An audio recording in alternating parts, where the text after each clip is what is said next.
نحمد الله العظيم ونصلي ونسلم على الرسول الكريم أما بعد.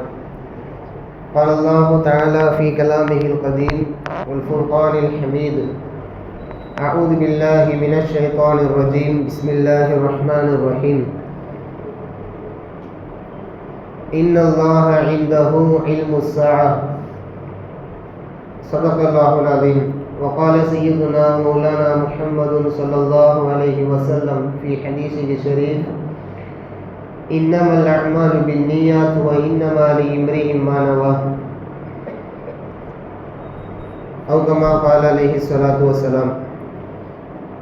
அன்பிற்கும் பெருமதிப்பிற்கும் உரிய ஜமாத்தார்களே, இந்த உலகில் மனிதன் அவனது ஆற்றலை எவ்வளவுதான் பயன்படுத்தினாலும், அவனது வல்லமையை திறமையை எவ்வளவு தூரம் அவன் கொண்டு சென்றாலும், அந்த திறமைக்கும் அந்த ஆற்றலுக்கும் ஒரு எல்லை உண்டு, ஒரு லிமிட் இருக்குது.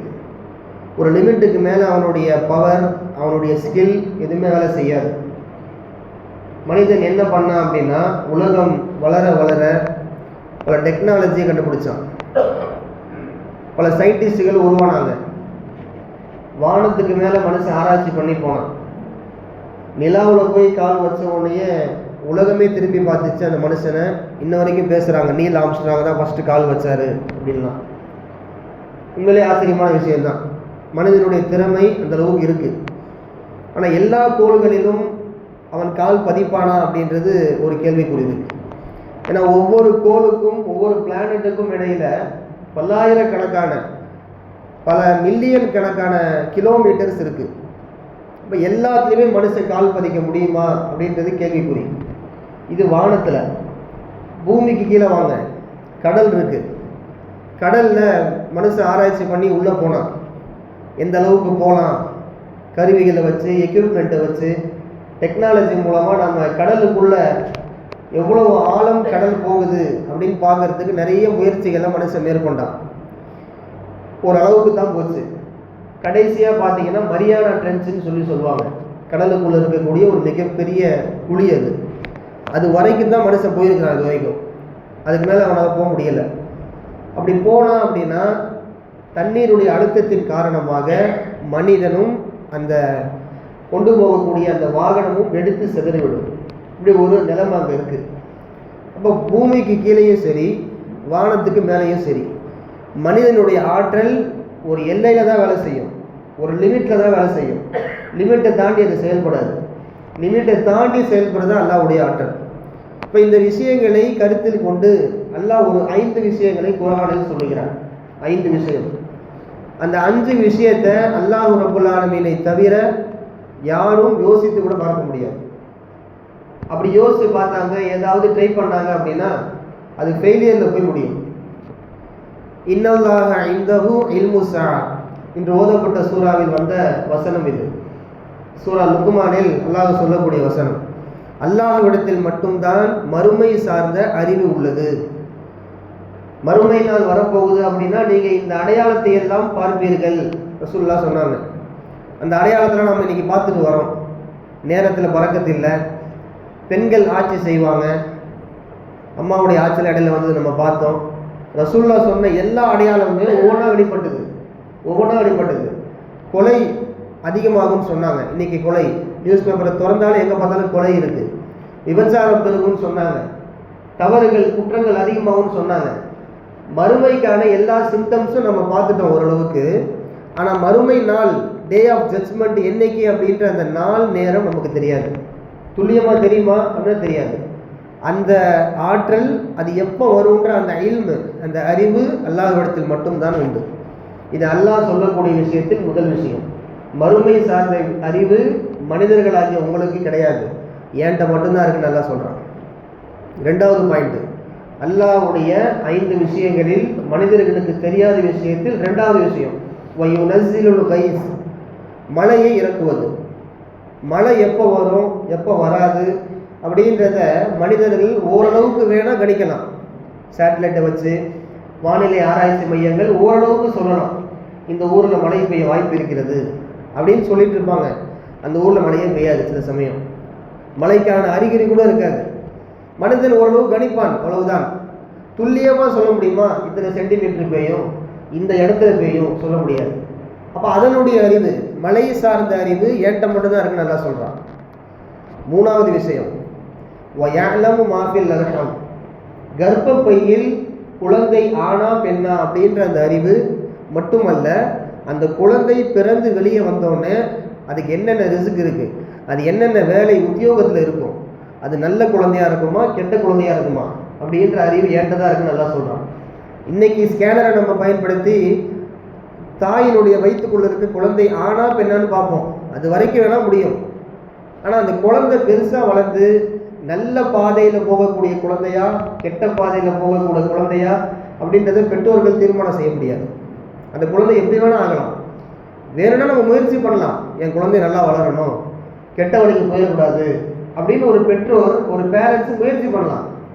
ஆனால் தீர்மானமாக சொல்ல முடியுமா என் குழந்தை நல்ல பிள்ளையாக தான் வளரும்? அந்த அறிவு அல்லாட்ட மட்டும்தான் இருக்குது. இது மூணாவது விஷயம். இந்த விஷயத்துல நம்ம ரெண்டு சம்பவத்தை பார்ப்போம். ஒரு குழந்தை நல்ல பாதைக்கு போறதும் கெட்ட பாதைக்கு போறதும். உலகத்திலேயே மோசமான மனிதன் அபூஜஹல், ரசூலுல்லாஹுக்கு எதிரி, இஸ்லாத்துக்கும் எதிரி. அபூஜஹலுடைய மகன் ஒரு சஹாபி. எத்தனை பேருக்கு நமக்கு தெரியும் தெரியல. அபூஜஹல் இருக்கானா இல்லையா? இவன் பதில் போரில் கொல்லப்பட்ட ஒரு மிகப்பெரிய எதிரி. இவனுடைய பையன் மகன் இருக்கார் இல்லையா, இவர் ஒரு சஹாபி. அவர் பேர் இக்ரிமா ரலியல்லாஹு அன்ஹு. இவர் ஹதீஸெல்லாம் கூட அறிவிச்சிருக்காரு. இப்போ பாருங்க, கெட்டவன் ஆனால் அவனுடைய பையன் பாருங்க ஆக நல்லவர், ரசூலுல்லாஹுக்கு பிடித்த சஹாபி. அப்போ ஒரு கெட்டவருக்கு நல்ல பையன். இந்த பக்கம் வாங்க, நூஹ் நபி இருக்கிறாங்க, உலகத்திலேயே அதிகமாக ஆட்சி செஞ்ச ஒரு நபி நம்ம சொன்னோம்.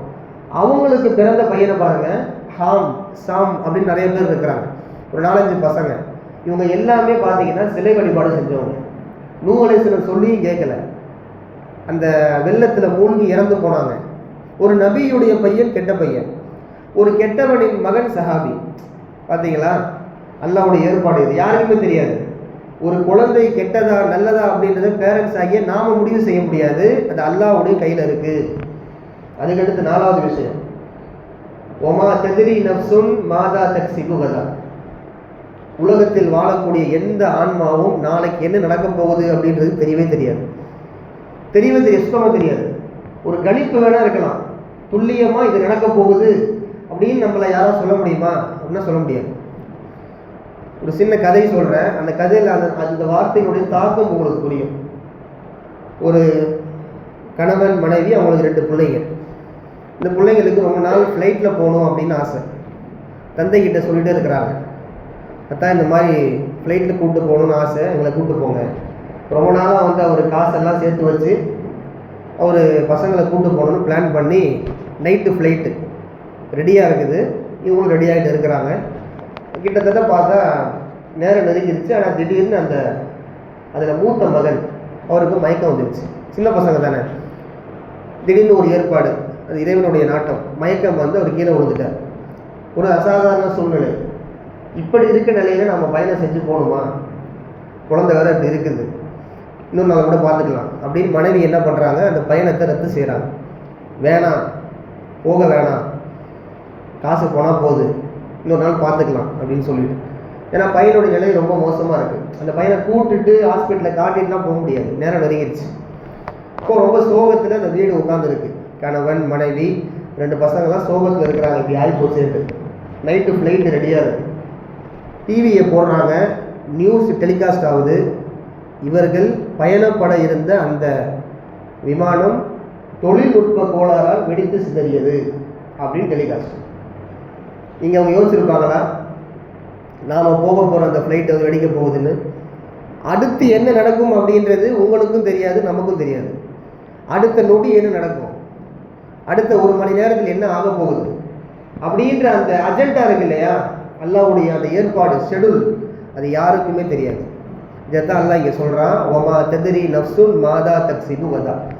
எந்த ஒரு ஆன்மாவுக்கும் எந்த ஒரு உயிருக்கும் அடுத்து என்ன நடக்க போகுது அப்படின்றது தெரியாது, அது எனக்கு மட்டும்தான் தெரியும். அல்லாஹ் சொல்கிறான். லாஸ்ட்டாக ஒரு பாயிண்ட், நம்ம அடிக்கடி பேசக்கூடிய டாபிக் இது. ஒமா தத்ரி நஃப்சுன் பி ஐ அர்லின் தமூத். உலகத்தில் வாழக்கூடிய எந்த நப்சும் அது எந்த பூமியில் மௌத்தாகும் அப்படின்றது யாருக்குமே தெரியாது. சுலைமான் அலைஹிஸ்ஸலாம் அவங்க அறையில் பார்த்தா ஒரு நபர் உட்காந்துருக்காரு, ஒரு மனிதர். கடைசியாக ஒரு சம்பவம் தான். அந்த நபர் பார்த்தீங்கன்னா உட்காந்துருக்காரு. இந்த நபரை பார்க்கறதுக்கு ஒரு மனிதர் உள்ள வர்றாரு. அவர் கொஞ்சம் வித்தியாசமாக இருக்காரு. இந்த மனிதருக்கு பயம். சுலைமான் நபி கிட்ட கம்ப்ளைண்ட் பண்ணுறாரு, நான் உங்கள் ரூமில் உட்காந்துருந்தேன், ரூமுக்குள்ளே திடீர்னு ஒரு நபர் வந்தார். அவர் பார்க்கறதுக்கு ரொம்ப ஒரு வித்தியாசமாக இருந்தார், நம்மளை மாதிரி மனிதர்கள் மாதிரி இல்லை அப்படின்னோன்னு சுலைமான் நபி சொன்னாங்களா, வந்தது யாரும் இல்லைப்பா, அந்த இஸ்ராயில் மலக்குல் மௌத்து உன் உயிரை கைப்பற்றிட்டு போகிறதுக்கு வந்திருக்காரு, உன் உயிரை எடுத்துகிட்டு போகிறதுக்கு வந்திருக்காரு. அப்படியா அப்படின்னு அதிர்ச்சியாகி ஆச்சரியப்பட்டு திகைப்பாகி என்ன சொன்னார் தெரியுமா? சுலைமான் நபி அவர்களே, உங்களுக்கு காற்றை வசப்படுத்தக்கூடிய சக்தி எல்லாம் கொடுத்துருக்குறான். நீங்கள் நினச்சிங்கன்னா என்னை திடீர்னு இங்கேருந்து, நான் பலஸ்தீனில் இப்போ இருக்கிறேன், என்னை இந்தியாவுக்கு உங்களால் கொண்டு போக முடியும். காற்றை நீங்கள் கண்ட்ரோல் பண்ணி என் காற்று மூலமாக, அதாவது பயணம்லாம் கிடையாது, ஃப்ளைட்டு ட்ரெயின்லாம் கிடையாது, காற்று மூலமாக என்னை இந்தியாவுக்கு நீங்கள் நினச்சா கொண்டு போக முடியும். அவருடைய பார்வை சரியில்லை, அவரை நான் மவுத்தாக்கிடுவார்னு பயமாக இருக்குது, நீங்கள் வேற சொல்லிட்டீங்க அப்படின்னு சொல்கிறார். சொன்ன உடனே சுலைமான் நபி என்ன பண்ணுறாங்க, இந்த நபரை எடுத்து இந்தியாவுக்கு அனுப்பிச்சிடுறாங்க காற்று மூலமாக. இது அல்லாஹ் மனிதர்களுக்கு கொடுத்த அந்த பவர், ஆற்றல், இது மோஜிசா. அப்போ மலக்குல் மௌத் மறுபடியும் வந்தார். வந்து சொன்னாராம், ரொம்ப யோசிச்சு பாருங்கள், இது பயங்கரமான ஒரு சம்பவம். இது மலக்குல் மௌத் சொன்னாராம், இந்த பையன் உட்காந்துட்டாரு, இந்த உட்கார்ந்துருந்த பையன் இந்தியாவில் மவுத்தாகணும் அப்படின்றது அவர் கணக்கில் எழுதப்பட்டிருக்கு. அவர் பலஸ்தீனில் உட்காந்துருக்காருன்னு நான் ஆச்சரியப்பட்டேன், இப்போ தான் போய் இந்தியாவில் உயிரை நான் வாங்கிட்டு வரேன் அப்படின்னு சொன்னார். பாருங்கள் இவ்வளோ ஆச்சரியம் பாருங்கள். முதல்ல அவர் இருந்தது பலஸ்தீனு, அவர் தான் இந்தியாவுக்கு போய் விட்டுருங்க, இவர்கிட்ட தப்பிக்கணும்னு சொன்னார். ஆனால் அல்லாஹ் கொடுத்த அஜெண்டா என்னது? மலக்குல் மௌத்திட்ட இந்த நபர் இவர் இந்தியாவில் இந்த டைமில் இருப்பார். அதே மாதிரி சுலைமான் நபி ஏற்பாடு செஞ்சு அமைச்சிட்டாங்க. இவங்க யாருக்காவது தெரியுமா? சுலைமான் நபிக்கும் சரி இந்த நபருக்கும் சரி, நம்ம இந்தியாவுக்கு போனால் தப்பிச்சிடலாம் அப்படின்னு நினச்சாங்க. ஆனால் இந்தியாவில் தான் உயிர் வாங்கப்படணும் அப்படின்றது அவர் விதியில் எழுதப்பட்டிருக்கு. இதுதான் நம்ம சொல்கிறோம், ஒமா ததிரி நஃப்சுன் பி ஐயி அர்லின் தமூத். உலகத்தில் வாழுகின்ற எந்த ஆன்மாவுக்கும் அது எங்கே மௌத்தாக போகுது அப்படின்ற விஷயம் யாருக்குமே தெரியாது. தப்பிச்சு போகலான்னு நினச்சாலும் முடியாது. அல்லாஹ் உயிர் எடுக்கணும்னா கரெக்டாக எடுத்துடுவான். அதனால் நம்முடைய அறிவும் நம்முடைய ஆற்றலும் ஒரு லெவலுக்கு மேலே வேலை செய்யாது. அல்லாஹ்வுக்கு மட்டுமே எல்லா வித ஆற்றலும் உண்டு என்று அல்லாஹ்வை நாம் முழுமையாக விளங்கி அவனை அமல் செய்யக்கூடிய, அவனை நினைத்து வாழக்கூடிய வாக்கியத்தை வல்லரைவன் உங்களுக்கும் எனக்கும் தந்தருள் புரிவானாக. வாஹிரு தஅவானா அல்ஹம்துலில்லாஹி ரப்பில் ஆலமீன். அஸ்ஸலாமு அலைக்கும் வரஹ்மத்துல்லாஹி வபரகாத்துஹு.